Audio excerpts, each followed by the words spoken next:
Hello everyone, welcome to my presentation on inferring node attributes from network structure. Formally, the task we'll be looking at today is known as the node classification problem.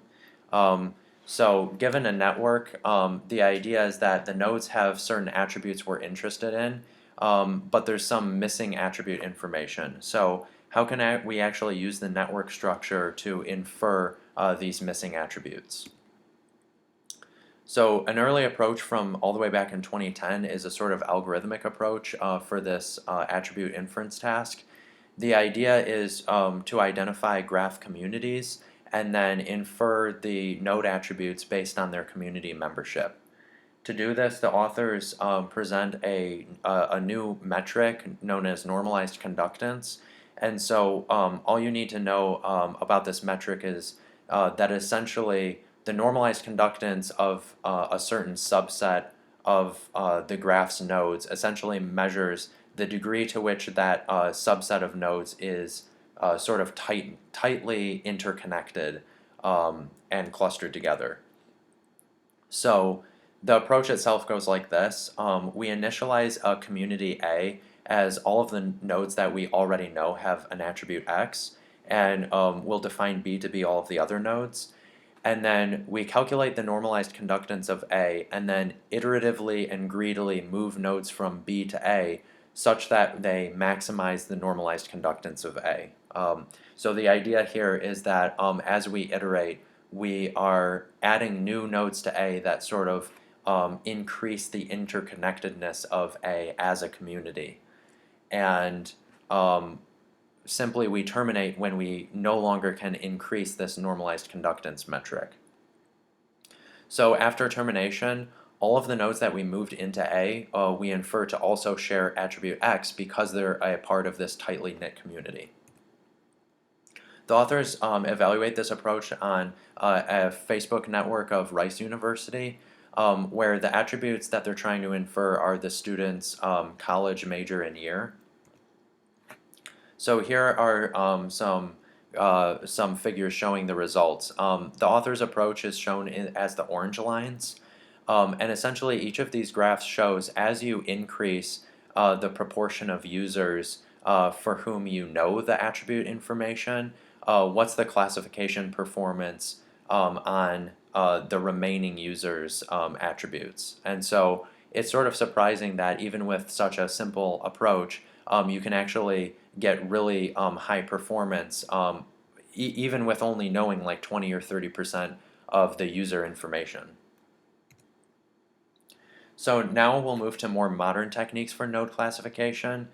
These use machine learning basically to improve better performance, but the ideas to the rule-based approach we just looked at are very similar.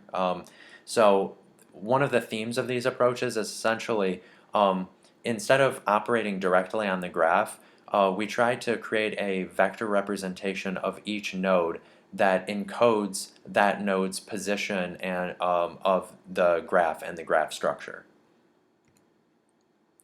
So deep walk is one approach to doing this.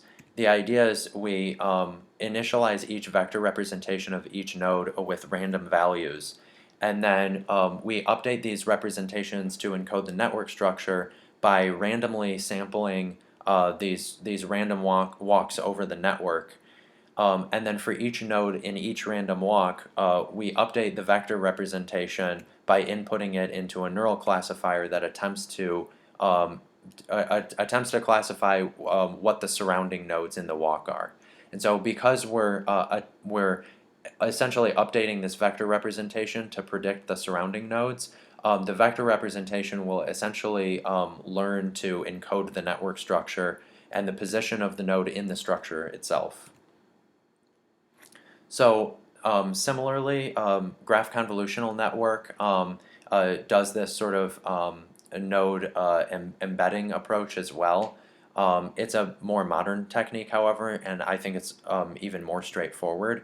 So again, we have each node has a vector representation, and we want to update these vector representations to better encode the network structure. So specifically, we'll be looking at how the vector of node I at time step t can be updated to a better representation at time t plus 1.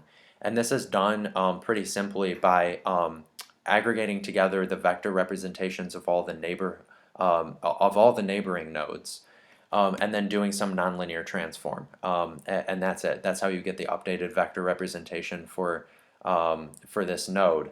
And this neural architecture can be trained directly on the node attribute classification task, or really any downstream task. And it does a really good job at creating these high quality node vector embeddings. So here's an evaluation of these more modern techniques on 3 online data sets. So the attributes that are being classified here are essentially users' interests. So for example, on the YouTube data set, there's 47 like video genres that we're trying to infer whether a user is or isn't interested in each genre. So here are the results. This is presented as given 20% of the users, given that you know 20% of the users' interests, what is the average F1 score for calculating or for predicting the interests of the remaining 80% of users? So these results are actually really good. The numbers around 40, 45 might seem low to you, but you have to remember that random guessing here only gets you about 1 or 2% accuracy because there are a large number of classes. So essentially, like 45% of the time, you can think about being able to accurately infer the interests of a user, even not directly knowing that information. So just some takeaways of the presentation. The network structure itself reveals similarities between the node attributes, which essentially makes these node attributes inferable. So these techniques give us a much better understanding of networks. Of course, there are some privacy concerns in social networks because even if you don't like directly broadcast some information about yourself, just your position in the network alone can sort of be used to infer certain things about you.